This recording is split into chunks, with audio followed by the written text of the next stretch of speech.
Okay, Mr. Kraus, we're ready to begin when you're ready. Thank you, Dr. Bolton. All right, we're going to call this meeting to order. This is June 16th, regular school board meeting. We'd like to start with a salute to the flag. Everybody please rise and salute the flag. I pledge allegiance to the flag of the United States of America and to the republic for which it stands, one nation under God, indivisible, with liberty and justice for all. Mrs. Chenoweth, will you please call the roll? Mrs. Spanis-Clemens? Here. Mr. Cormack? Here. Mrs. Cullen? Here. Mrs. Dolan? Mr. Gerhardt? Here. Mr. Kraus? Here. Mr. Rice? Here. Mrs. Walters? Here. And Mr. Wurs? Here. Thank you very much. May I? Okay. Mr. Kraus, thank you for letting me interrupt. I just want to announce that there has been one adjustment to an agenda item this evening. It has been updated in board docs, but that's been within the last half hour, and so obviously, unless you're carrying a machine, you did not update that, so you'll be able to review that at home. The district health and safety plan has two adjustments. The first one underneath the very first question, there was a word change to say that this plan will continually be monitored to consider updated federal and state mandates as well as the recommendations of the Bucks County Department of Health. That is the first sentence under number 1 on the first page. There was another adjustment to the ESSER requirements under the universal and correct wearing of masks. The language there has been amended, and it now says the governor's universal mask order is set to expire prior to July 1st, 2021.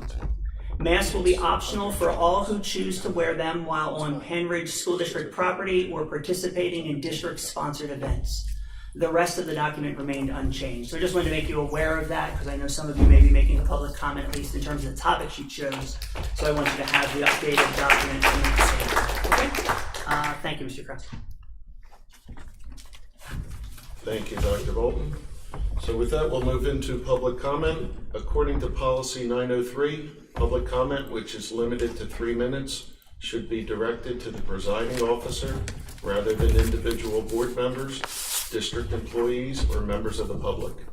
For confidentiality and privacy rights, specific comments regarding particular individuals must be communicated privately to the school board and superintendent via email at psdschoolboard@penridge.org. So with that, we do have a number of people who have signed up to speak this evening. A reminder that in terms of agenda items, the ones that are marked are agenda items. You'll need to ask these two individuals because they just say curriculum. I'm not sure if it has to do with the other ones will be doing the second. So as a reminder, the first comment period is intended to comment on agenda items only. General public comment will be held at the end. So the first individual I have up is Ross McClanahan. Okay, and are you speaking on an agenda item, sir? Yes, I am. Social media. Okay. Okay, if you would state your name and residence for the record. Ross McGlennon. There's a little smiley face on the microphone there. There you go. Thank you. Ross McGlennon, Hilltown. I am strongly against the changes made to the social media policy the board is presenting this evening. At the original social media policy reading in the June 1st meeting, it was requested by the board of directors to carve out all references to school directors. I'm concerned that school directors will be able to post politically charged, transphobic, and other QAnon conspiracies, including one the FBI has said is a terror threat. Without a policy in place, directors can use their social media to spread lies, disinformation, and propaganda. They can call out students, teachers, and district employees that do not agree with them. Meanwhile, those same students, teachers, and district employees are rendered helpless since they are bound by this social media policy. And yes, they can be fired by the board for breaking the policy. It is absurd that these directors can possibly think that they are immune and that they cannot be held accountable for content in their social media posting. This policy needs our attention, and we need to demand that it is fixed back to eliminate the special carve-out, giving the school directors a way out of what should be a respectful social media policy. Thank you. Thank you, Mr. McLennan. Next individual is Josh Hogan. Mr. Hogan, are you speaking on agenda items as well? Okay. Come on down. Your name and residence, please. So Josh Hogan, West Rock Hill Township. I was here to talk specifically about one item that was already addressed and changed, so thank you for that information. I still would like to just get up and say thank you to everybody on the board for a very difficult year that you have worked for free. So all of you, no matter what angle you come from, it's appreciated. Since my issue has been addressed, all I really want to do is give thanks to whoever came up with the current plan for a couple of things that I want to voice support for. So I don't know if this was put together by board members, by the administration, or what, but in particular, looking at the Palisades plan that this was obviously taken from, I really appreciated the removal of their language that vaccination for the children would be highly encouraged. I think that it's appropriate to remove that. Similarly, I appreciate the removal of the language that eliminated attendance awards. I'm not really sure why they would have done that. I'm assuming you guys are going to recognize attendance next year, etc. And lastly, I'm just glad you got rid of the language saying that students will be pushed outdoors as much as possible. That was another one that, how do you judge that? I'm not really sure. So I appreciated that removal. And obviously with the mask thing, I don't have anything else to say. So thank you. Thank you. Mrs. Herring, are you speaking on? Yeah, okay. Thank you.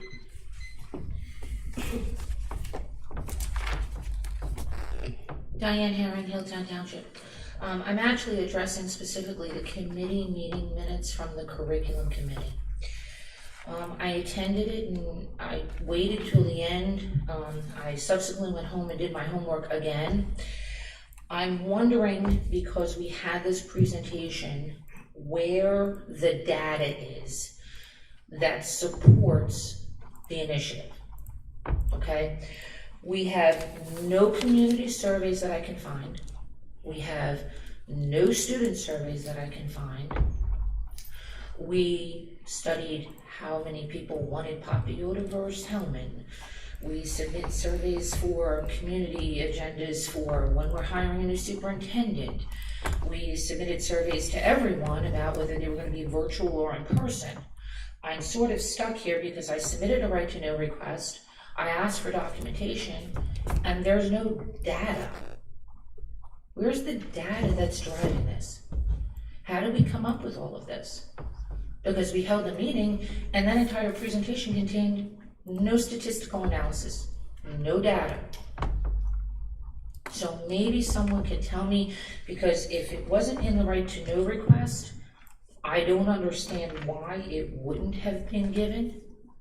Because see, we have a statement on our website that says, and I quote, "It's a fact that within the Pennridge boundaries, racism, homophobia, anti-Semitism, lack of understanding of the LGBT community, prejudice against our ESL students, and non-English speaking students exists." We as a district are making this a statement of fact. I'd simply like to know how we came up with that fact. I'd appreciate if someone could point me in the direction where the data is for that. Thank you. Thank you, Mrs. Herring. The next up is Randy Tung. Yep.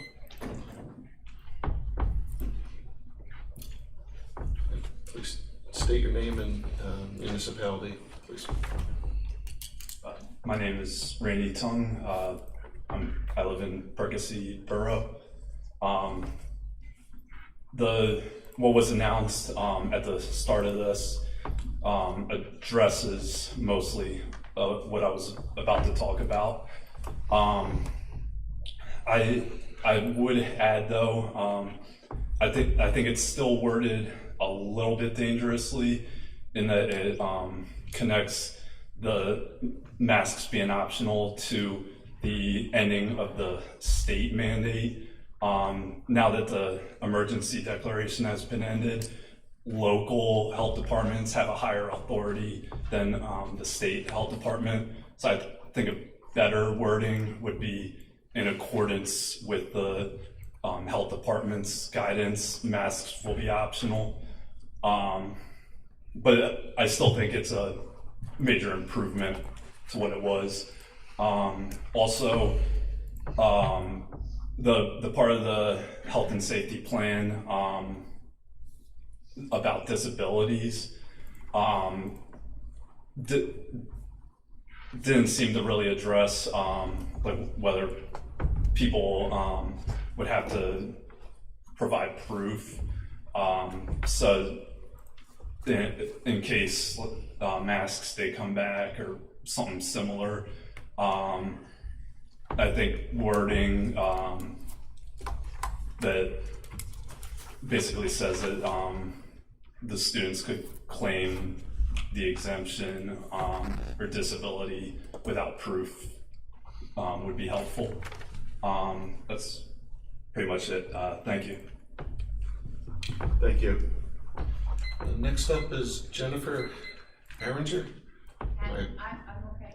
You're okay. I am regarding the masks. Okay. Gregory Price. Greg? Yeah, thank you. I'm okay as well. You're okay as well. Thank you. So we can say thank you for last year and thanks for the year ahead. Good. Carolyn Serrano. Come on up. Come on up. Just make sure you turn the microphone on when you get up there. Smiley face. Turn it on. Sideways smiley face. Right there, right? Yes. There you go. Thank you. Hi, my name is Carolyn Strino. I'm from Hilltown Township. I first wanted to thank all the teachers and staff for the curriculum presentations at the last curriculum meeting. It was refreshing and nice to see how our school district is not only updating the curriculum, but focusing on the student-centered curriculum. It was also wonderful to hear that it will be continually renewed and updated. Thank you.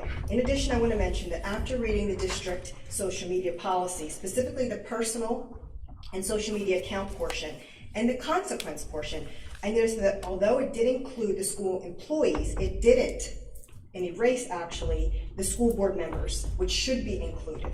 School board members should be held at the same standard as school employees in many ways, especially when it comes to social media standards and the policy. And lastly, I continue to urge all of us to remember that our goal as a school district should do what is best for all students. And instead of finding the negativity in everything, we need to find ways to work together to make our school district and community better. Thank you. Thank you. Adrienne King? You're okay, you're going to defer. Okay. And Christine Baticki? And I apologize if I've butchered that. Good evening, my name is Christine Batisky from Percy. I'd also like to thank you for your leadership on the making masks optional for our students. My comments tonight are also along the lines of the curriculum renewal program that was presented during the June 1st committee meeting. And my thoughts are these. There's a lot going on right now with parents and school boards across the country. When parents are informed, they overwhelmingly do not want critical race theory and some other diverse perspectives being taught to their children. Here in Penridge, we're being told that this curriculum renewal program and the DEI initiative do not contain CRT. But when I was at the June 1st meeting, there were trigger words that raised a red flag, honestly, for me. And again, it's because of what we're seeing happening across the country. There were words like new and diverse titles being introduced, modern books instead of the classic canonical literary works, culturally responsive curriculum that provide resources that offer diverse perspectives on race, culture, language, gender, sexual identity, ability, religion, nationality, and other identities. You're asking us as parents to trust you when we don't really have many specifics in order to do that. Broad concepts are being shared, a vision and goals, but we all know that the devil is in the details. and that when implementing these things in real life, it can often lead to surprises. I fully support engaging and challenging our students more so that their learning increases. Indeed, there are needed improvements in district English, math, and science test scores. But again, I think more questions need to be answered first. When I didn't hear that during the June 1st meeting, I went back and listened to the October 2020 curriculum meeting, where a board member did ask about assessments. And the answer was yes, there will be assessments. But as a parent, again, we need to see specifics, not generalities. Some of the questions I have: how will a culturally responsive curriculum improve our test scores? What are the projected measurable outcomes of these changes seeking to be implemented? What has student feedback been from the pilot programs that we heard about? When will assessments take place and what do they look like? What does success look like? I believe it's in the best interest of this community to avoid a battle with parents. My appeal to board members is that the recommended reading resources would be released to parents first, and then a vote on the curriculum would be taken after that. Thank you. Thank you.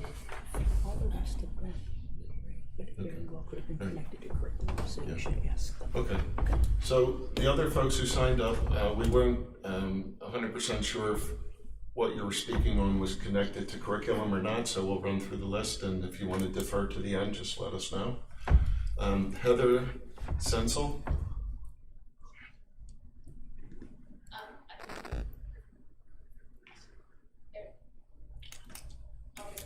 You'll wait till the end.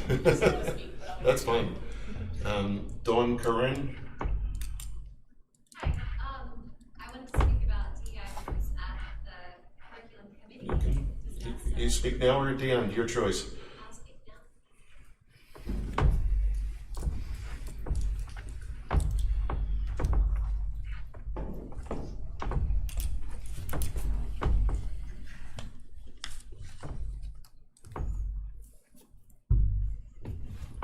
You have to hit the smiley face.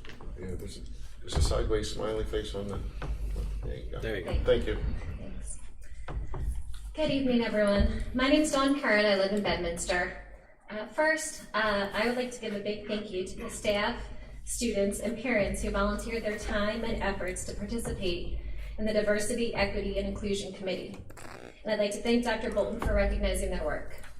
I listened carefully to the DEI Committee's presentation during the last curriculum committee meeting. I'm very impressed with our goals of community outreach and surveying district stakeholders to guide ongoing work. I'm also encouraged to hear that each building will have its own committee that will then contribute at the district level. I have two daughters who will attend school in the district. Few things are more important to my husband and me than ensuring that our kids are learning to both recognize and appreciate diversity in their schools and the community. I felt compelled to speak tonight, in part because I was disappointed by the response of some board members to the DEI committee's presentation and work. Specifically, I'm troubled by one board member's attempts to seemingly paint any and all DEI work as critical race theory, a nebulous and politically charged label designed to fearmonger. I appreciate another board member's suggestion that perhaps the first member should participate herself in the committee's work to learn more about how acknowledging and celebrating diversity benefits our students and our community. I hope that if this occurs, the board member will approach the committee with an open mind and a willingness to engage in constructive dialogue, which our community sorely needs. While listening to the curriculum meeting, I was also floored to hear a third board member who, after openly acknowledging a lack of knowledge about the DEI committee's work, then suggests the committee should be renamed the Inclusion Committee. As a parent, I'm extremely upset that the word diversity is somehow seen as too controversial for a school board member to support. Again, I would like to thank the community of parents, students, teachers, and administrators who are championing important DEI work in an effort to make our school communities more inclusive and equitable for all students. Thank you, and I appreciate you. Thank you. All right, next up is Kim Bedelian. Defer to the second. You will defer, okay? Nick Teleska.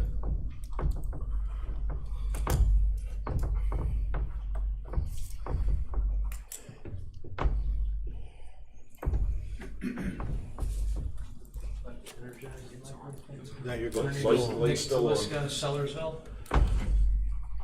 I'd like to speak to the diversity, equity, and inclusion initiatives and offer a cautionary message and a few examples of unintended consequences.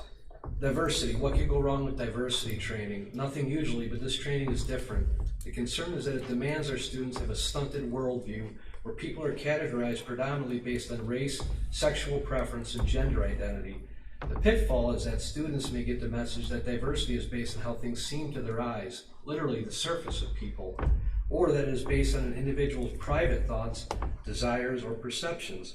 Noticeably absent are other types of diversity that are valued. Diversity of experience, of abilities, of knowledge, and of thought. More of the student body today identifies themselves principally by their race, sexual preference, and their gender identity. Not surprisingly, the kids are getting pretty adept at grouping others by their identity markers as well. This teacher is that because he has a Black Power fist sticker in his classroom. Or I think this student is gay because he hangs out with so-and-so and she's a lesbian. These aren't pejorative, it just reflects how the thinking is going. And this is stunted thinking. It is a breeding ground of prejudice and relies on placing race, sexuality, and gender above all else in determining diversity. The risk is these students will graduate with an incomplete view of themselves and of everyone else. Equity, what can be problematic about equity education?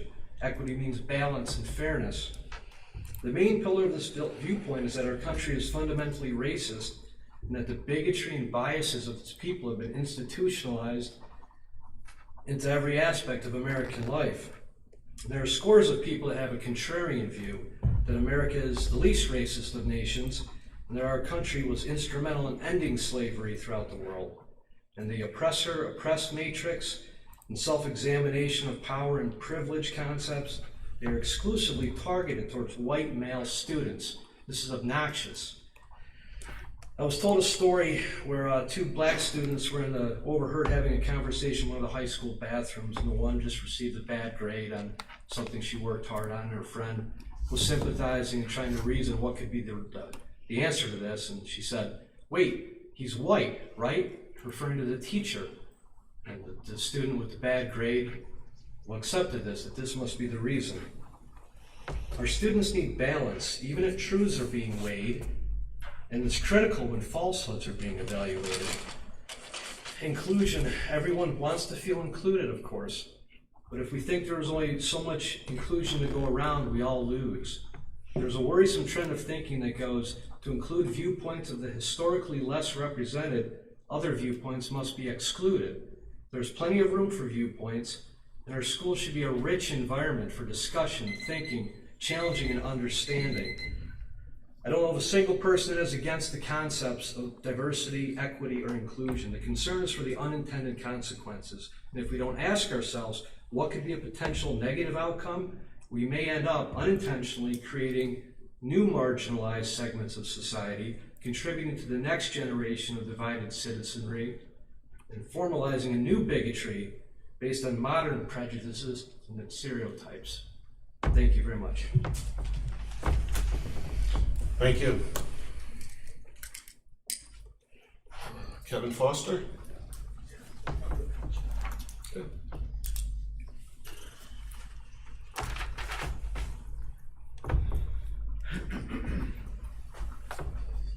Kevin Foster, Hilltown Township.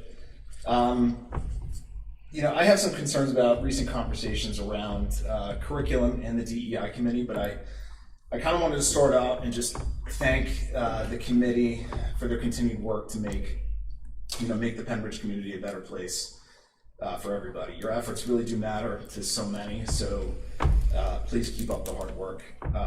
But I do think, I was thinking the other day, I do think a key to their success of that committee is going to be, looking a lot of skeptical parents in the face, in the eyes, and reiterating to them that, you guys aren't trying to indoctrinate their kids. You're just trying to encourage different viewpoints and protect those that are vulnerable. I think the suggestion that came out of the last meeting to have certain board members participate and listen is a good one.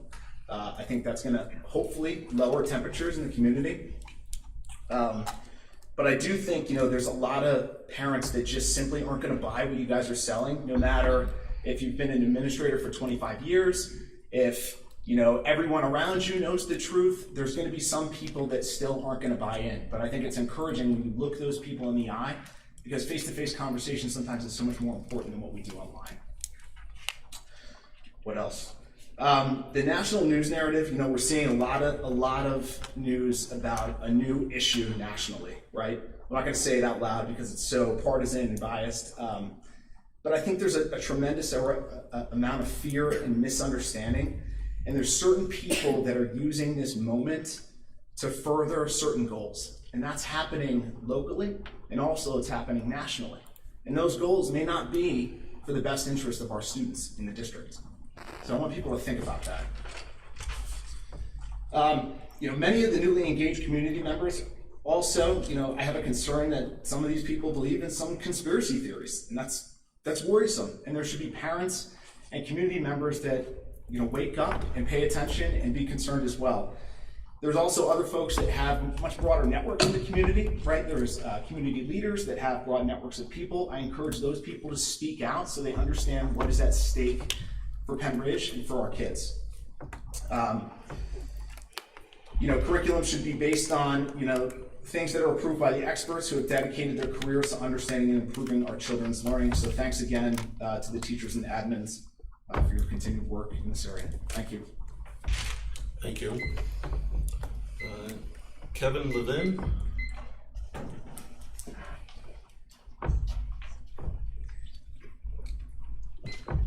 Hello, Penn Ridge.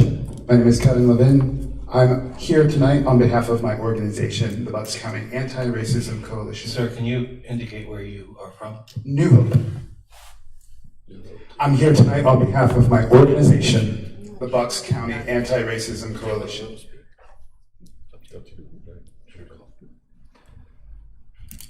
So the president has allowed you 3 minutes. Thank you very much. The different conversations aren't happening when each groups are having difficult conversations among themselves. Everyone needs to be sitting at the same table. This is a quote from the last meeting. I am here for the first time at your table. At every turn, whenever it is brought to the table to address this country's racially unbalanced, to put it mildly, past, we always hear the same rhetoric: unnecessary, indoctrination, communist, Marxist, anti-white.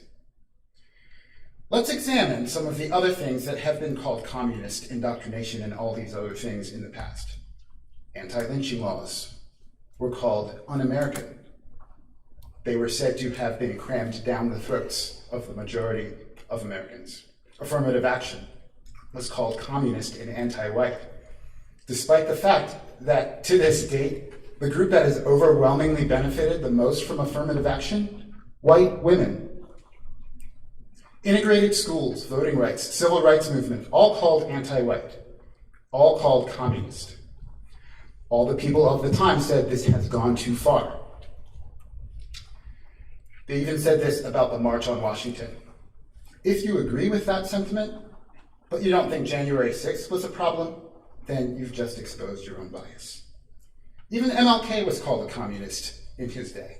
My point, were any of these things said about any of these practices true? Did any of them end up being true?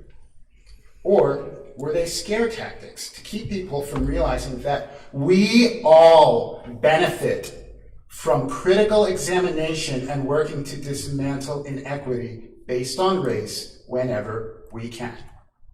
Yes, all of us, every race. Yes, white people, you are a race too. CRT benefits you too, whether you realize it or not.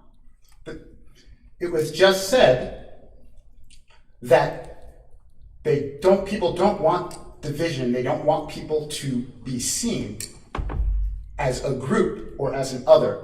And this is the very tool that is used to examine and do away with that very practice for everyone. What are you so afraid our children will learn? That there's work to be done regarding dismantling and rebuilding these systems in a way that everyone is better off? The fact is that failing to reconcile our racially distraught past holds disadvantages for everyone. I'll say that again. Failing to reconcile our racially distraught past holds consequences for everyone, which means it holds back white people as well as black and brown people. CRT is not indoctrination. It's not curriculum. It's not telling you that you are an oppressor or a victim, as was said in the last meeting. What it does is it helps examine potential biases you might harbor, whether you realize it or not. Sir. This is not Sir, your controversial. 3 minutes is up. There is controversy. Sir, you will once suspend know what your it is. comments. Ask yourself Sir, why. you've been given 3 and minutes. Ask Please yourself. You let suspend the your last comments. person over 3 minutes. I am. You have got the Ask courtesy of the floor, yourselves gentlemen. why this is not suspect. The whole point is you can change. You can get rid of these biases. But you need a tool in order to do it. Bill, could you explain why it was an exception? Because I don't think that's clear. So, Mr. Levin, thank you for your comments. To be fair, we allowed you to speak as an outside member of this community. The board allows comments for community members. So thank you for your comments. We appreciate it. The board requires that the public participants be residents Yes. or taxpayers of this district, or anyone representing a group in the community or school district, any Thank you, sir. representation of a firm eligible to bring materials or services Renee. indicated by the board. Thank you, sir. You've made your point. Katie Renee, would you like to speak? And I apologize if I got your name wrong. No, you're good. Thank you. Okay.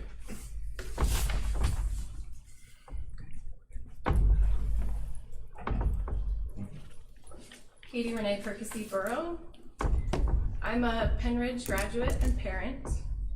I came to ask how we could have possibly reached such a low in Penridge that a member of our school board would suggest, as one member did in the policy committee meeting on June 1st, that we should remove diversity and equity from our efforts in the district and focus only on inclusion. He suggested that because inclusion worked for his child's particular needs, it should be the solution for everyone.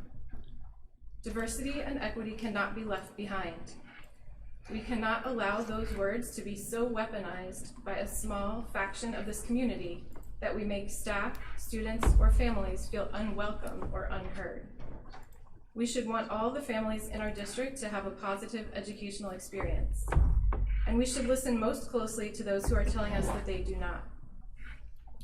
Let's base curriculum decisions on best practices and advice from unbiased subject area experts, not on emotionally charged cable news buzzwords. Let's continue and build upon the good work of the dedicated parents, students, and staff on the district DEI committee, not scale it back and undo it. I hope there is a majority on this board who are rational enough and sensible enough and caring enough to continue to support this work. That would make me Penridge proud. Thank you. Okay, with that completes everyone who has signed up or has chosen to defer to the second comment period. Mr. Kraus? Yes, ma'am.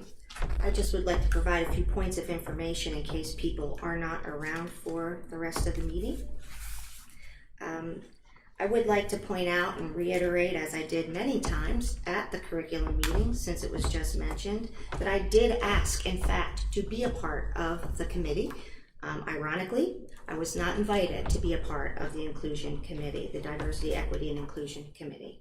And beginning immediately over a year ago, I started out by providing materials that I thought would be useful to provide a breadth of knowledge for our students and perspective. And over the whole past year, I continued to provide information to the school district. So I just wanted to make that clear, since it was insinuated that there were members of the board who refused to be a part of it or were reluctant to be a part of it. I was very much wanting to be a part of it. Thank you. Thank you, Mrs. Cullen.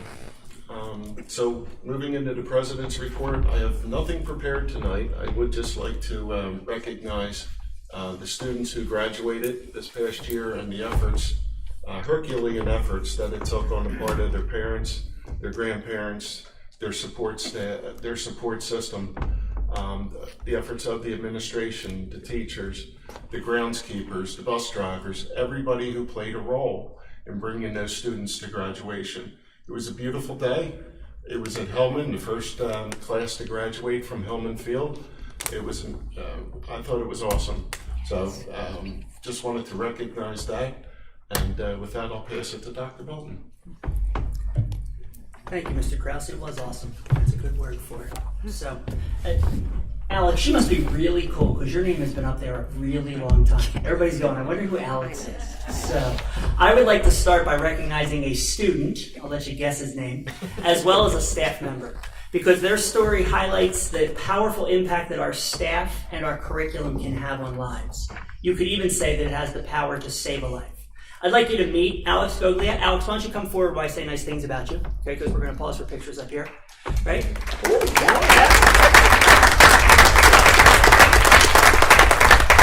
Since yesterday was graduation, I have to say Alex is now a junior. So happy summer, everyone. And was in Mr. Tom Nunneviller's. Mr. Nunneviller, could you come forward as well, please? He was in Mr. Nunneviller's health class this past year. In that class, all of our 10th graders, they must take that course, and they all learn basic first aid and emergency response, including choking protocols. Alex also had a similar education through his scout training. Alex happens to work at the Country Place restaurant. He was working recently when he heard a young person in distress at a nearby table. Alex, without hesitation, intervened and performed abdominal thrust on the young boy who was choking. On the second thrust, the food became dislodged and the boy was able to breathe again. We were provided the video of that event, and I can tell you that it was amazing, and it will make any parent in this room thrilled that our students learn such valuable skills and that there are young people like Alex who will step up without any hesitation to do what he considered to be right. So we just wanted to recognize Alex and to Mr. Nunneviller for his teaching of that. Alex, for you for being a Penridge hero. And Mr. Nunneviller, for your dedication to the students in Penridge, we want to thank you both.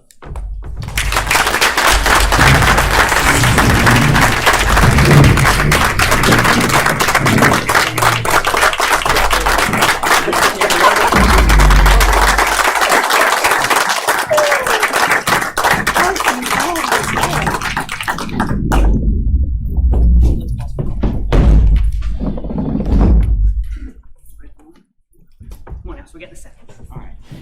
You get that. I fear about things, but I do feel.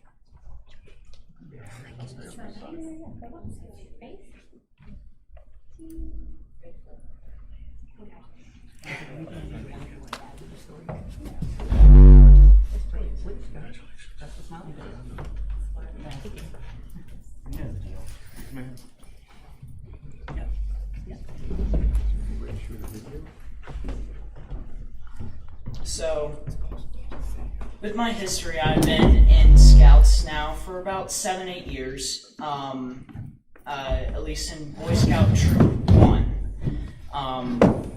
I started my adventure with CPR and first aid when I first joined Scouts, actually. It started when I was a second-year Scouter. A outside nurse came in and started to talk about CPR training and first aid use. And that got me thinking, what if something like this were to happen today? What if something were to happen like this in the future? And I'm a person that likes to help people and be prepared. In the Scout Oath, it says to be helpful to others, the Scout Law. The Scout Law says that be helpful to others, and that's what I've been for most of my life.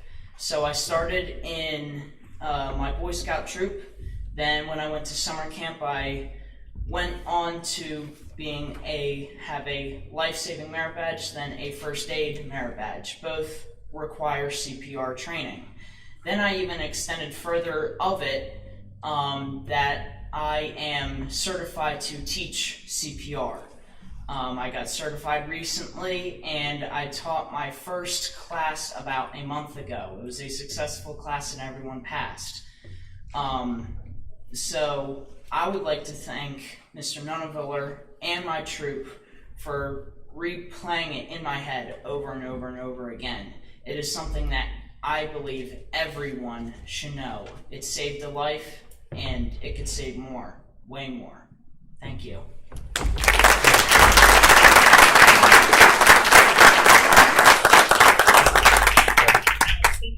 I was hoping they could show the video, and I asked Dr. Bolton if they could show the video because of the family. They didn't know who the family was. They don't have permission to view that. But it's amazing to see. The video from the country place is amazing. Alex is there, just wiping off a table, and he came in on a Tuesday and told me that he came up and said, "Hey, can I tell you a story?" And he started telling me a story, and I said, "I think I know where this is going, and it's going to be a good ending." And then he showed me the video the next day, and basically he heard that mom was kind of in distress. He stopped what he was doing. He walks over. You can see him talking to the mom. The little guy is 8 or 9 years old. We actually found out the person who it was. I had no idea who it was after the incident for about 2-3 weeks, and I recently found out they came back into the restaurant, and I found out who it was. It was a 6-year-old boy. It was a 6-year-old boy from the Hatfield area. So, you see Alex talking real brief, and then Alex gets right behind the young boy and gives him 2 abdominal thrusts, and then he says after the second thrust, mozzarella stick came out, and without missing a heartbeat, Alex gets down on a knee and kind of consoling the little boy, talking to him. The uncle stands up, shakes his hand. It's just a great image, and if any way we can get that out, if we get permission from that family, it's amazing. I actually got, if I knew before, I actually got permission to show the video whenever applicable if anyone ever wanted to. I was showing it in my health class. Yeah. And I told Alex and my other Health 10 students at the beginning of the year, Health 10 curriculum is not exciting. No. We go first aid, boring, mental health, boring, human life, sexuality. I get their attention. All right? I get their attention now. But I also say that our curriculum, even though it's not exciting, it's useful, and maybe it can save a life because we teach CPR, and in this case, we saved a life. We saved a life. So congratulations, Alex. And he's showing the Harrisburg trip. So in Scouts, there's also something called the Medal of Honor, Medal of Heroism Reward. It is a national reward. It's a 11-page document that I have to fill out all by hand. Long sucker.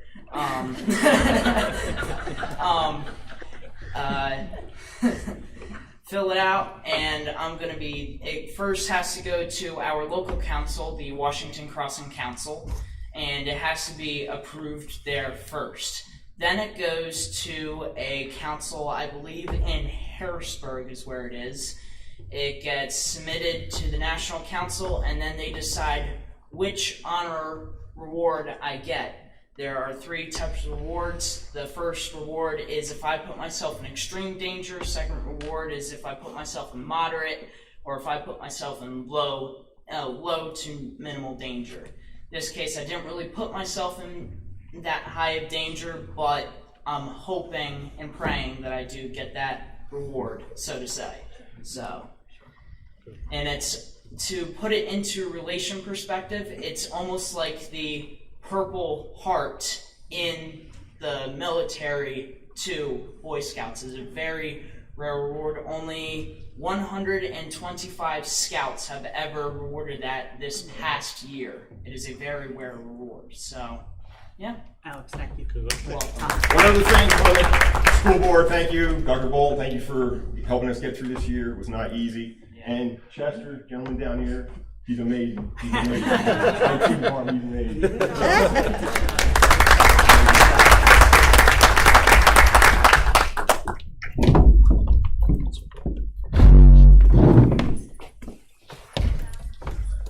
Alex, So I've seen the video, so if you need me to testify that mozzarella stick came out and could have hurt your eye or something, I'm in. All right, just let me know. That was quite a projectile. So thank you both for that.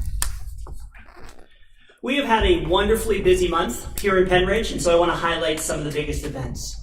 First is Minithon. Penridge High School Minithon raised $37,095.64 for the kids this year.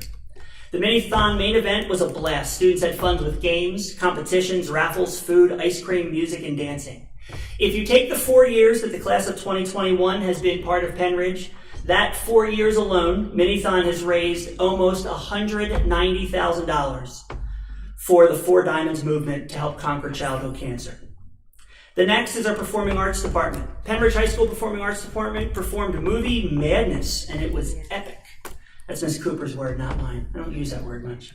This special concert joined the band, the choir, and the orchestra together, and was an annual. It hopes to now be an annual occurrence. The photos that you see of the performance are courtesy of Penridge TV, and I need to say how appreciative I am of the purposeful ways that our Performing Arts Department has looked to have our students perform together and in various venues and ways. Next is the retirement and years of service. Congratulations to the 39 Penridge employees who retired this year, and to the 87 employees who were celebrating a year of service milestone. We give awards for 15 and then every 5 years up. We had one for 40 years this year. We are so grateful for those staff members' dedication to the Penridge community and the students. Next is the end of the year fun. Last week was the last week of school, and there was a lot of fun to be had at all of our buildings.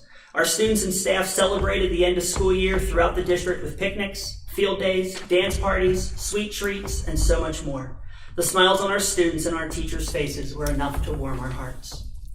The final 6 items are all different ways that we were able to celebrate the 619 members of the class of 2021. First was the senior prom. The class of 2021 senior prom, they enjoyed dancing, ice cream, photo booth, and a fireworks show to end the night. Next is the senior sunrise, and I loved that picture. Our seniors enjoyed the last day of school together, watching the sunrise. It was a great way to end their career.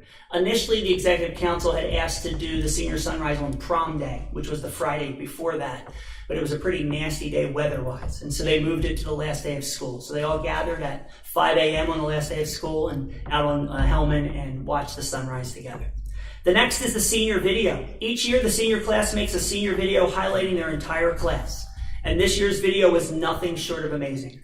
I'm going to show you a small clip, but the full video can be found at penridgetv.com/senior video. So we're going to play about 60 seconds of the senior video.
Mr. Jerry Freeman, the TV and English teacher, does a wonderful job helping them, but completely student-run. So I would encourage you to check it out. It's a really amazing, and it's just amazing the power of a drone in terms of some of the shots. Even over just my 3 years here at Penridge, the video has upped because of the ability to be able to get up above and get some of those shots. So I'd encourage you to take a look. Next is the senior walk. On Monday evening, seniors and their families had the opportunity to walk around the high school for one last time in their caps and gowns. Photo opportunities were set up throughout the building and up at the stadium. It's a new tradition that we began last year, but I hope it's one that will continue because it's a wonderful, relaxing way to take family and friend photos in your caps and gowns and to commemorate and to celebrate their graduation. The last bus ride. The morning of graduation, since we weren't going to Stabler this year, we had to think about what does that look like, because routinely the last bus ride is from here up to Stabler, and so it's their last time on a bus together as they go up to graduation. So instead, this year, the seniors met at their respective elementary schools, where teachers were there to gather them and to celebrate them, and then they took their last bus ride back to the high school for graduation. It was so nice, both for the students, but especially for the staff, that students were able to see their teachers on that graduation day. And then obviously finally graduation. Our senior celebration culminated with graduation at Hellman Stadium yesterday, and it was a beautiful morning on the Ridge, both from a weather standpoint and also just to have the families filling the stadium to cheer on the graduates. So I just want to congratulate the class of 2021 and wish them well. They have clearly made us Penn Ridge proud.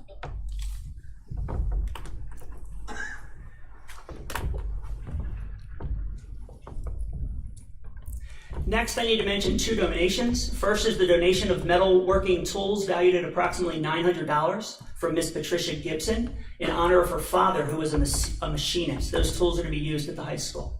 And next, a donation from Mr. Matthew Genetempo of 5 3D printers, 2 for Central and 3 for the high school. In addition, Mr. Genetempo donated $500 to be equally used at Central and the high school as part of their STEM program. And that is the end of the superintendent's report, Mr. Krause. Thank you, Dr. Bolton. The teaser video is going to make me go home and watch that. Excellent. Anyway, we'll move into the consent calendar. I'd like to make a motion to approve the consent calendar listed as items A through I. I'll second that. Seconded by Mr. Rice. Questions or comments from board members? Seeing none, all in favor? Aye. Opposed? Motion passes 8-0. And with that, we'll move into the committee reports. First committee activities, Mrs. Cullen. Thank you, Mr. Kraus. The only item we have is the approval of the health and safety plan, so I'll make that motion to approve the Penn Ridge School District Health and Safety Plan for the 2021-22 school year. Second. Seconded by Mrs. Walters. I'll take Mrs. Walters. Questions or comments from board members? I just wanted to make a couple, to the point about the accommodations, or one of the gentlemen who spoke was talking about the medical aspect of this, people who have medical reasons, and in the box where it addresses appropriate accommodations for students, I think it is kind of open, in my opinion. Well, just reading it, it does. So I don't know if you got to see the specific language, but it's a little bit long to read. But it does say that the Director of Pupil Services would work with the school nurses and principals and so on for students who have complex needs, as it's put. And then just my other comment would be about the vaccinations, providing opportunities for students and community members to receive vaccinations. That's one of the points in this plan. And I would just say that, you know, as a school and with everything that has been, you know, the developments with the vaccine, that we be careful and judicious in how we promote those, I would say. And that's all I have. Okay. Thank you. I just wanted to. Other questions or comments? Yeah, just one comment. There were a couple comments about what language was used regarding which guidance for not having masks. It really is irrelevant, because if there was any order in the future that required masks, the board would have to re-vote to amend the health and safety plan at that point. So no matter which guidance you use, it doesn't matter, because that vote would have to happen in the future. So if the state decides at some point they're going to mandate masks, because of the way that this language is written, any kind of revision that would be a revision, and any revision that would need to be done would require a new board vote. So that would automatically trigger us needing to re-vote to change that document. Thank you for that clarification. Ms. Banks, any other comments? Okay, all in favor? Aye. Opposed? Motion passes 8-0. Back to you, Mrs. Cullen. Okay, thank you. The next Activities Committee meeting is scheduled for Monday, August 2nd. Thank you. Curriculum, Mrs. Walters. Thank you, Mr. Crown. Curriculum Committee met on June 2nd, and we have one motion on the table tonight. It's a motion to approve the 6th grade reading, making, meaning proposal. I'll second it. Seconded by Mr. Rice. Questions or comments from board members? Just one clarification for people who may not have been at the curriculum committee meeting. Making Meaning is one of our elementary literacy programs, and it is a K through 6 program. And so we have really had tremendous success and really appreciated it at the elementary level. And so we are going to incorporate it into the 6th grade. These students are then ready to then follow up and take off with it in middle school. So this is a program we've been using at the elementary level. Thank you, Dr. Bolton. Okay, other questions or comments from board members? All in favor? Aye. Opposed? Motion passes 8-0. Back to you, Mrs. Walters. And our next meeting will be Monday, August 2nd. Thank you. Facilities Committee, we did meet on June 2nd. The minutes are posted for anybody who would like to see those or review them. And I would like to make a motion to approve obsolete items listed as A through H. Second. Seconded by Mrs. Cullen. Questions or comments from board members? Seeing none, all in favor? Aye. Opposed? Motion passes 8-0. Okay. Next, I have a motion to accept Republic Services trash RFP at $37,564.60 per year for 3 years. This is a 3-year contract, and they were low bidder by a lot. So, can I get a second? Second. Seconded by Mr. Cormack. Questions or concerns from board members? All in favor? Aye. Opposed? Motion passes 8-0. The next Facilities Committee meeting is scheduled for Monday, August 9th.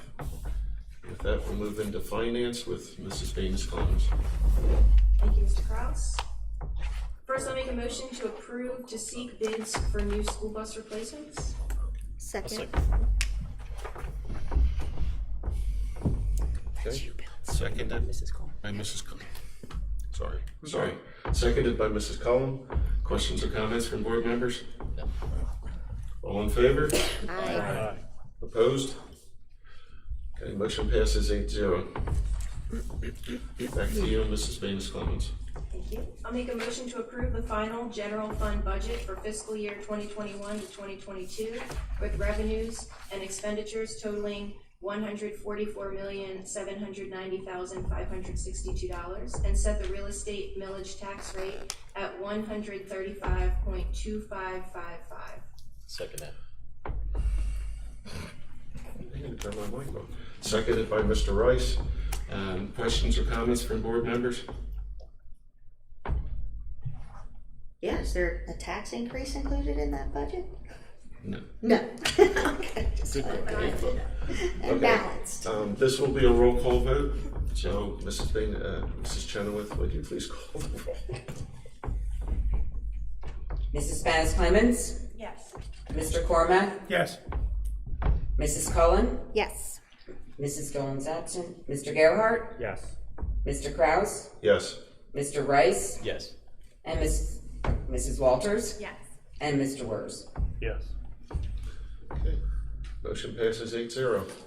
You can just stay there. Hang on. It'll be another roll call vote. Back to you, Mrs. Baines-Collins. Okay, next I'll make a motion to approve the levying of taxes, which include the 1% earned income tax, 0.5% real estate transfer tax, and $5 local service tax. I'll second that. Seconded by Mr. Kraus. Questions or comments from board members? Okay, Mrs. Chenoweth, would you please call the roll? Sure. Mrs. Spanos Clemens? Yes. Mr. Cormack? Yes. Mrs. Cullen? Yes. Mr. Gerhart? Yes. Mr. Kraus? Okay. Yes. Mr. Rice? Yes.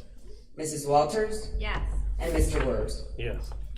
Okay, motion passes 8-0. Back to you, Mrs. Venus Clemens. Okay, I'll make a motion to approve the 2021 homestead and farmstead exclusion resolution. I'll second that. Seconded by Mr. Rice. Questions or comments from board members? Okay, all in favor? Aye. Opposed? Motion passes 8-0. Make a motion to set the installment dates of August 31st, October 31st, and December 15th, 2021. Mrs. Walters. Seconded by Mrs. Walters. Questions or comments from board members? All in favor? Aye. Aye. Opposed? Motion passes 8-0. Back to you, Mrs. Venus Clemens. I'll make a motion to approve the commitment of funds for the year ending 2020 to 2021, items A through D. I'll second that. Seconded by Mr. Kraus. Questions or comments from board members? All in favor? Aye. Opposed?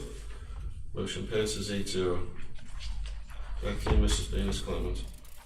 Okay, I'll make a motion to approve renewal quotes presented by Willis Towers Watson, items A through G. I'll second that. Seconded by Mr. Rice. Questions or comments from board members? All in favor? Aye. Opposed?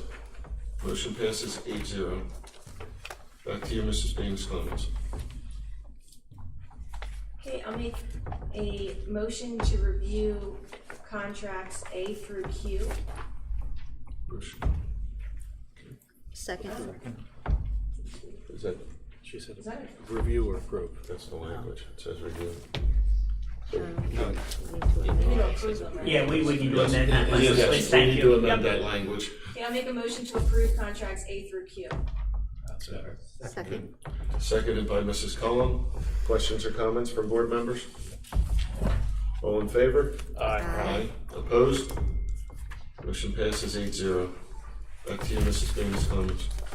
Okay, I'll make a motion to renew the PSBA membership for the 2021-2022 school year in the amount of $15,840.42. Second. Seconded by Mrs. Walters. Questions or comments from board members? All in favor? Aye. Aye. Opposed? Motion passes 8-0. Back to you, Mrs. Venus Clemens. Make a motion to accept and award the Bucks County Intermediate Unit reprographic paper bid 21-006. I'll second it. Seconded by Mr. Rice. Questions or comments from board members? All in favor? Aye. Opposed? Motion passes 8-0. Back to you, Mrs. Venus Clemens. Make a motion to approve the student activity accounts A through C. Seconded by Mr. Gerhart. Questions or comments from board members? All in favor? Aye. Opposed? Motion passes 8-0. Back to you, Mrs. Venus Clemens. I'll make a motion to approve the following bank depositories for the 2021-2022 fiscal year, items A through G. I'll second that. Seconded by Mr. Kraus. Questions or comments from board members? All in favor? Aye. Opposed? Motion passes 8-0. Back to you, Mrs. Venus Clemens. I'll make a motion to approve the following cooperative purchasing participation for the 2021-2022 fiscal year, items A through I. Second. Seconded by Mrs. Cullen. Questions or comments from board members? All in favor? Aye. Opposed? Motion passes 8-0. Back to you, Mrs. Venus Clemens. I'll make a motion to review end-of-year payment of all bills received and payable through June 30th, 2021 as necessary. Bill lists will be forwarded to all board members prior to release of the checks. Any checks in question will be resolved before they are released for payment. Mrs. Venus Clemens, we need to amend that motion to say review and approve. So, if you could. Sure, I'll make a motion to review and approve the end-of-the-year payment. Second.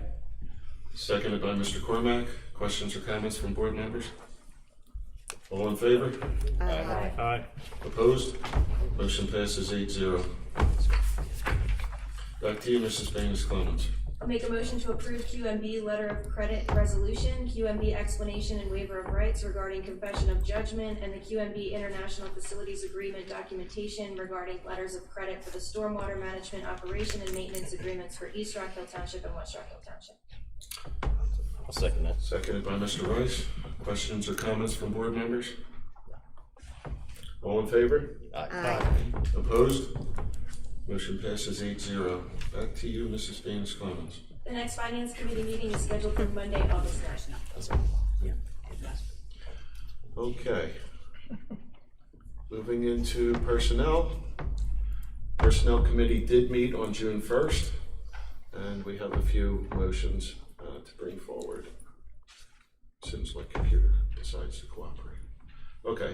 The first is a motion to approve the following revised job descriptions listed as A through N. A second. Seconded by Mrs. Cullen. Questions or comments from board members? Okay. All in favor? Aye. Aye. Opposed? Motion passes 8-0. Next item is approval of contracts. I'd like to make a motion to approve service contracts listed as items A through D below. I'll second it. Seconded by Mr. Rice. Questions or comments from board members? All in favor? Aye. Aye. Opposed? Motion passes 8-0. Next, we have a motion to approve the revised ESS renewal addendum rates, and the rates are listed in the public content section. Okay. Second. Seconded by Mrs. Cullen. Questions or comments from board members? All in favor? Aye. Aye. Opposed? Motion passes 8-0. Next item is a motion to approve non-contracted employee compensation for the 2021-2022 school year. Second it. Seconded by Mr. Rice. Questions or comments from board members? All in favor? Aye. Opposed? Motion passes 8-0. The next item, as soon as my computer catches up to me, is a motion to approve the memorandum of understanding between Penridge School District and the Penridge Educational Association. Second. Seconded by Mrs. Walters. Questions or comments from board members? All in favor? Aye. Opposed? Motion passes 8-0. The next Personnel Committee meeting is scheduled for Monday, August 2nd. Policy Committee. Policy Committee did meet on June 1st. The notes are posted. And I have a motion to approve the first reading on policies listed as items A through Q. Second. Seconded by Mrs. Cullen. Questions or comments from board members? Yes, Mr. Cross, I just would like Mrs. to, Clemens? there was a public comment about having this district social media policy apply to board members. And I just wanted to respond to that because there is no mechanism for board members to be held accountable for any kind of policy like that. And so if you added board members to a policy on social media, there would be no way of enforcing it. We have no authority over each other. We can't hold ourselves to a policy like that, where employees who are staff members in the district, you can have a policy that applies to them and consequences for policies, but you can't do that for board members. And that's why putting board members in the policy would give some fake sense of obligation to follow something that really there would be no teeth to follow. So just wanted you to be aware of that. Okay. I believe I have a second on the floor. Yeah. Yep. Okay. Other questions or comments, board members? All in favor? Aye. Opposed? Motion passes 8-0. Next item is a motion to approve policies listed as A and B. This is a final approval. Second it. Seconded by Mr. Rice. Questions or comments from board members? All in favor? Aye. Opposed? Motion passes 8-0. And we'll move into the IU committee. Mrs. Banis Clemens. Thank you, Mr. Kraus. The Bucks County Intermediate Unit Board met yesterday and on May 26th. And I just wanted to highlight a few quick items. One, the Bucks County Intermediate Unit just had their graduation, and we had 40 graduates for the class of 2021 for 10 districts in the county, and we were well represented with our students at the WOW program, and it was really a neat event. One of the things that's really special about the Bucks County Intermediate graduation is because they have so few students, they really get to talk about the personalities and interests and goals of each of the kids. So you really get to know each of the kids in the graduation, which is really special. So Dr. Bolton and I got to go and enjoy that. And they had really powerful speeches every time, which is neat to see the kids and their speeches when they're graduating and what their long-term goals are going forward. So it was a really, really neat event at William Tennant High School. Also, I wanted to point out just, highlighting each year they highlight the things that they've been doing specifically to each school district. And for Penridge, the Bucks County Intermediate Unit provided implementation support for the classroom diagnostic tool, also providing an overview of the new PVOS ELL access data and the Future Ready Comprehensive Planning Portal. The Bucks County IU supported a new ESL teacher as well as gifted programming at the high school level. They provided Pennsylvania Institute for Instructional Coaching on-site support and monthly networking meetings and paraprofessional trainings. The Penridge Comprehensive Plan will be submitted to the Pennsylvania Department of Education by March 30th, 2022. Also, they have preschool options for people who qualify for that, either low income, also early intervention.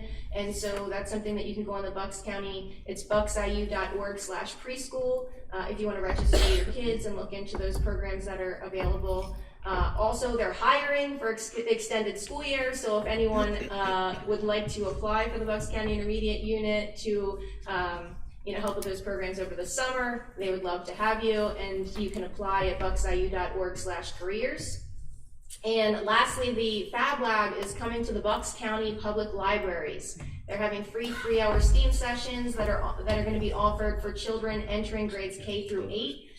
Can we attach a link for where they can find that information and register onto the website? So we'll put that on there. Okay. Thank you. And the next IU meeting is scheduled for July 20th. Thank you, Mrs. Banis Clemens. Upper Bucks County Technical School, Mr. Cormack. Mr. Kraus, I'm going to indicate to the group that we've got numerous reports that are being put together. Our board meeting is tomorrow night, so I really have nothing to report on the committee report at this point for the IU, not for the IU, for the technical school. And again, our next meeting is June 17th. Thank you, Mr. Cormack. How about the Penridge Area Coordinating Committee? Yes, another happening committee in Bucks County.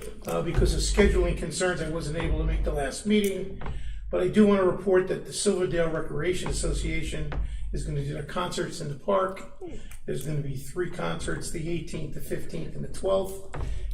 Roscoe Verna Moyer Pavilion from 2 to 4. Thank you. And our next committee meeting is June 24th. Thank you, Mr. Cormack. The Penridge Community Educational Foundation, Mrs. Walters. Thank you, Mr. Kraus. PCEF met on June 5th. We meet the first Saturday of every month via Zoom still at 8 a.m. So if anybody wants to join our committee, you're welcome. We talked about upcoming fundraisers that we're going to be having next year and details for our most recent fundraiser, which was the graduation raffle tickets. So if you have a senior coming up next year, that's a great thing to look out for towards graduation time. You get VIP parking, or they get a snack bag for the concession, for in the stands and VIP seats, and you also got a gift certificate to the Ram and the Hickory Stick for after graduation. So it's pretty sweet. We had 2 winners, but I actually don't know who the winners are. They announced it on Facebook Live on Friday night, so I forgot to look back and see who won it. And our next meeting is August 7th. We're taking July off. Thank you, Mrs. Walters. So the next item is the PSBA conference delegates. So I will make a motion to approve Mr. William Kraus and Mr. David Rice as voting delegates at the PSBA 2021 Delegate Assembly on Saturday, October 23rd. Second. Second by Mrs. Cullen. Questions or comments from board members? All in favor? Aye. Motion passes 8-0. And we move into old business. Is there any old business, board members? Okay. Is there any new business? Seeing none, we will move back into questions, comments from the community, and we'll go back to the list to those who opted to speak in the second comment period. I do ask you to please keep your comments to 3 minutes and be courteous to the other speakers. And first up is Ms. Heather Sinsel. Please state your name and municipality and a little smiley face when you get up there. Find it. It's a sideways smiley. Sideways smiley, huh?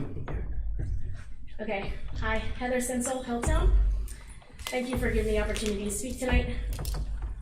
I've recently been contacted to choose to redact, or not redact, my name from an RTK submitted by a community member about the Diversity, Equity, and Inclusion Committee. This is astounding to me. When I dug deeper, I found the reason community members wanted their names redacted is because they fear retaliation, whether warranted or not. This, in and of itself, to me, screams, we need DEI at Penridge. A group of community members, parents, students, and school employees meeting to do better for our youth and prepare them for a diverse world in which we live should not fear any retaliation. The mission, in summary, of this group is diversity, equity, and inclusion. The vision is to build a collaborative and sustainable, inclusive culture that encourages, supports, and celebrates the diverse voices of our community to prepare students for the future in this diverse world. I am 100% in support of and plan to continue to be a part of the DEI. I personally have a transgender teenager who attends Penridge. He is an advocate for all and would have been here tonight had he not been leading an LGBTQ+ youth event in Doylestown. We have met select people at Penridge who are supportive and inclusive, but in March of 2019, my son walked out of Penridge due to COVID, and we will not return to this building, except for Hellman Field, hopefully, next year for graduation. To us, it was a blessing to have a remote option. In March of 2019, I was called twice in 1 week by my son, who was locked out of the gender-neutral bathroom at Penridge. My son does not use the gender-neutral bathroom at Penridge for his own comfort, but for the comfort of others. He is very secure in who he is, and I am quite proud of him. Penridge stated to me that it was locked due to students found spending more than 25 minutes in the bathrooms together. Those bathrooms are not only used for transgender youth, but many students who do not want to use a public bathroom. The lack of gender-neutral bathrooms is a problem, but locking them, the ones that they do have, is unacceptable to me. Fix the problem, Penridge. The students messing around in the bathroom. Unlock the bathrooms. I had an appointment to meet with the administration on March 16, 2019, but the school closed, of course, due to COVID. Regardless, this instance and many other instances like this need to be addressed, and the DEI will bring light and awareness of the ramifications of the school's choices in these situations. I highly encourage Penridge to allow the DEI committee to continue its exceptional work to create a diverse environment for our students. Thank you. Thank you. And next up is Kim Bedillion.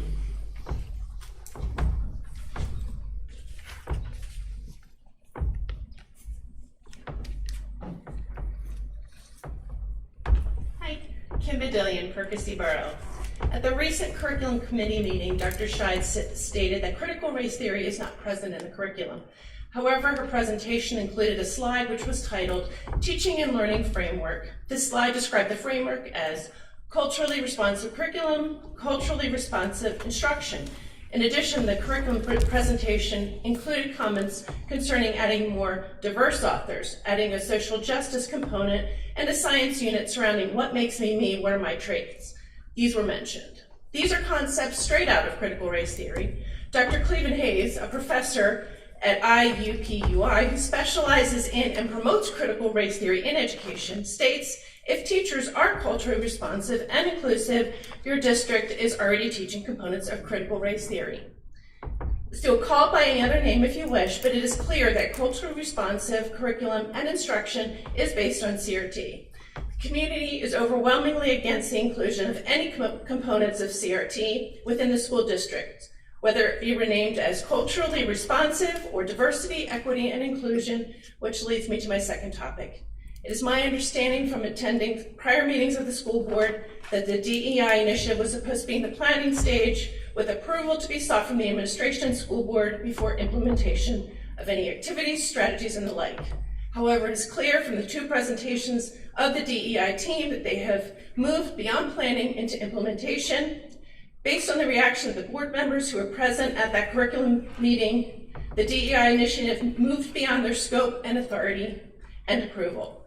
One member stated she was withdrawing her approval for the DEI initiative, stating that perhaps the group should, and one stated that perhaps the group should be limited to inclusion. Two stated that it was not there was no diversity of thought and perhaps a board member should be included. The DEI initiative has launched a page on the school district's website. Did the school board approve the content before it was placed on the website?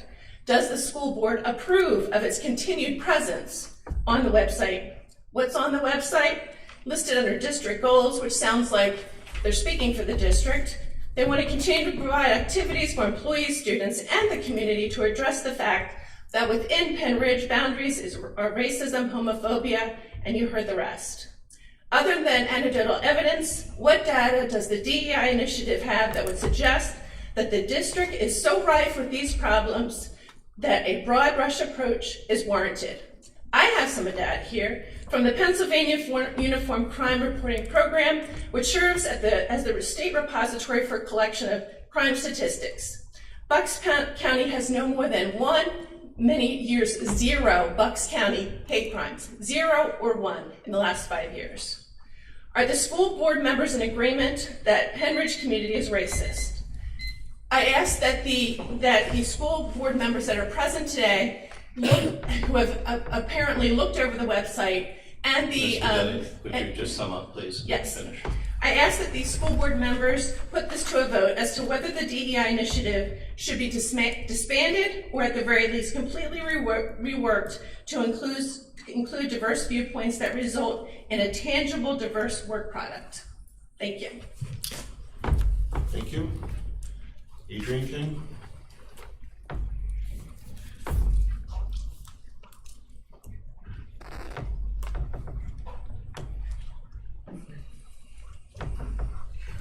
Adrian King, Hilltown Township. I'd like to thank the board and all of the work that has been done to get us through a very difficult school year. It hasn't been easy for you, I'm sure, as well as it hasn't been easy for parents and other community members or students at that matter. I want to applaud and thank the teachers, the administrators, the curriculum leaders, that came and presented during the curriculum meeting on the 1st. The work that's being done in this district, as a parent who has been asking when this district was going to take diversity, equity, and inclusion seriously for over a year, I'm amazed at what you've done in this year that we're even here talking about it and bringing it up. So I'd like to thank all of those that have been a part of doing that. I also would like to say that I actually agree with some of the points that have been brought up here as well. The need for data. We can't argue against data, but we have to look at data with the right lens. So we can't just look at data with a broad stroke. We have to look at it representative to what our numbers say in the district. A lot of times these reports around hate crimes and racism are not reported for fear of retaliation and other things. So you may not find it in police reports or other things like that. You may only find out about it when you have a conversation with a person. You all didn't know that my family was experiencing that until I shared it with you. It wasn't through a formal report, it was because I just opened up and I shared that with you. So if you ever need a data point, you always have me to look at for that. Others will share that too as they feel safely to be able to do that. As a parent and a community member, the need for unity and no more division or the creation of additional biases. Biases are there, we all have it. It's normal, it's a part of how we go through life. It's what we do with the biases that we don't want, and that's the part around education. It's the preparation of our students for a more diverse world. We just celebrated graduation. Those students are leaving, going wherever they're going, and they're going to be in a different community than what we see right here. It is our responsibility to prepare them for that.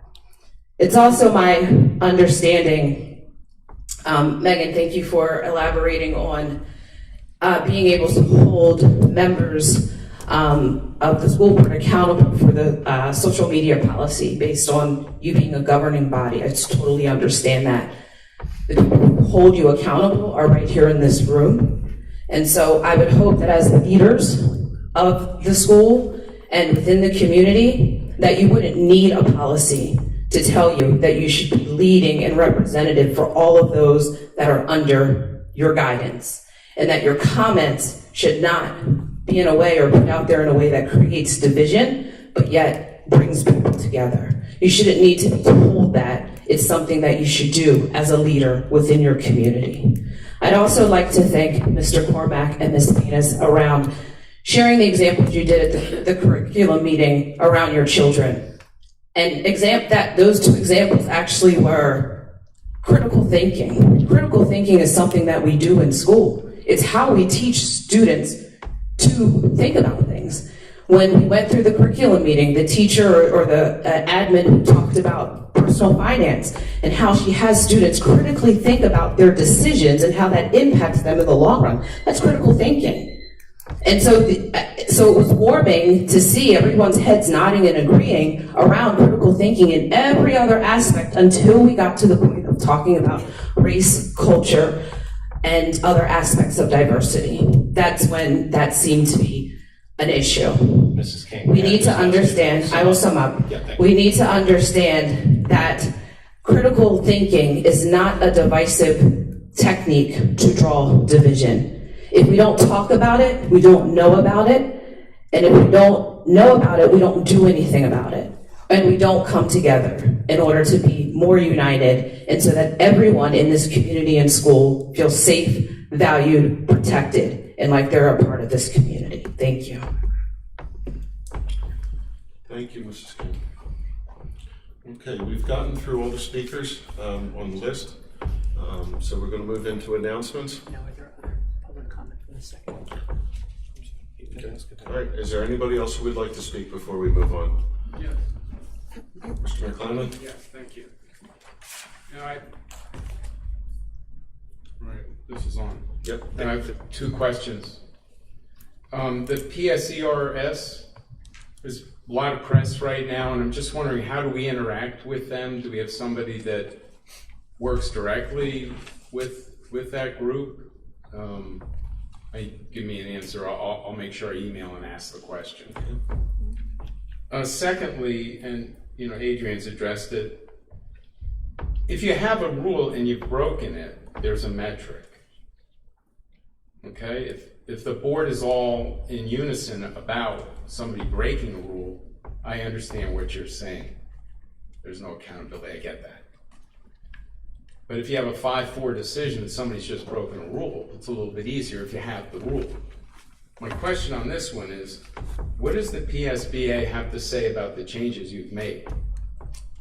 And I'll also put that in an email. That came originally from the PSBA. You made the changes. I asked about making these changes and why you were doing it. I have a good answer today on at least one issue, but it doesn't make sense to me that you can write this out and not be accountable for statements you can make on social media. It doesn't make sense. Thank you. Thank you. Mrs. Herring?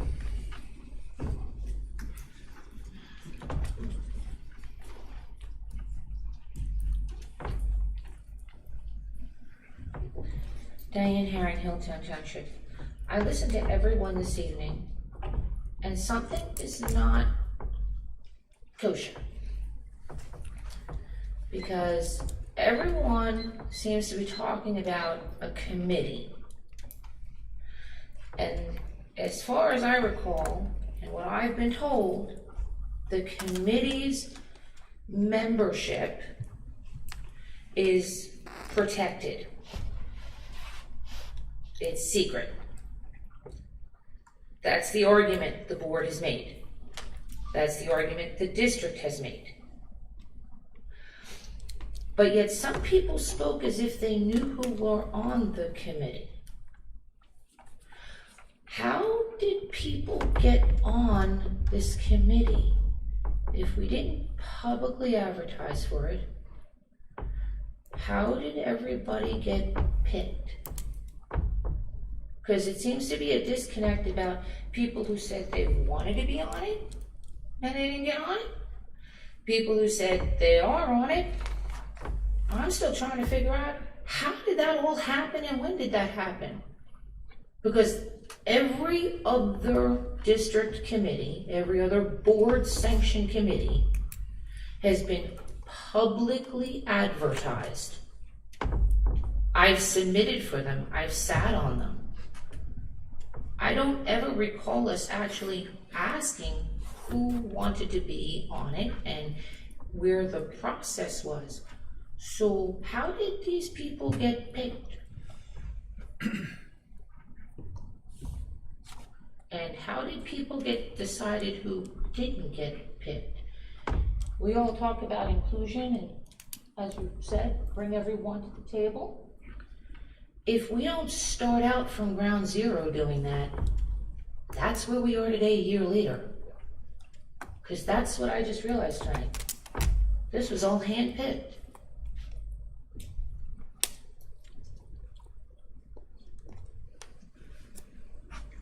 Thank you. Yeah. Please state your name and municipality. Hello, how are you? My name is Stacy Smith. I live in Percy Borough. I'm a Penridge graduate, and my daughter just started her elementary school career in the district. I feel very strongly about this issue people have with teaching an accurate depiction of this country's history and the critical thinking required to not only understand how that history has affected present day, but also how understanding it can help us make positive change in the world. I think people have made critical race theory out to be a lot scarier than it really is, and fear it's something that will be used to make all the white kids feel bad about themselves. We are not supposed to be made to feel guilty. We are simply being asked to acknowledge and try to understand other people's experiences, and we can't do that unless we listen to them. I believe it is imperative that we expand our district's DEI initiative to help our students have a clear understanding of this great nation's history and how it impacts all of us today. What are the unintended consequences of teaching diversity, inclusion, and equity? What are the unintended consequences of not teaching these? Why wouldn't we want to teach our kids to be anti-racist? Children obviously need to be taught math, science, English, about working hard and reaching for their goals, but they also need to be taught how to be part of a multicultural world, how to be a successful member of our society. Leaving this out of our curriculum leaves a gaping hole in our students' educations and leaves them underprepared for the world beyond their primary education. Thank you. Thank you.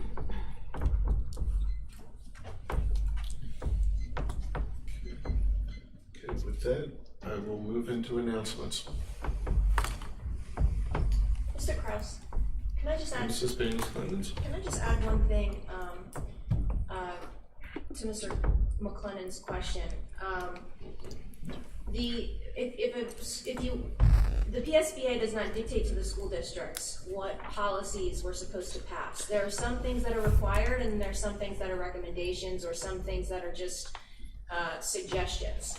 And so there's some required policies that the school districts approve, and then there's other things that they come up with, and school districts pick and choose what they're going to approve and how they're going to approve it. The only thing that school board members are held accountable to is the school code, and violating the social media policy would not violate the school code. So it's symbolic. And so people could write a policy like that. They could include school board members on it, but it would be symbolic in nature. Thank you.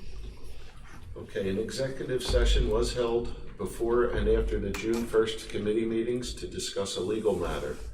An executive session was held before tonight's school board meeting to discuss a personnel matter, and safety plan will be held following tonight's meeting to discuss a personnel matter. So that's one before. We discussed the health and safety plan and the personnel matter, and we're going to have one after to discuss a personnel matter. The next school board meeting is scheduled for Monday, August 23rd. And thank you very much for all coming out. It's great to see everybody. We are adjourned. We're adjourned.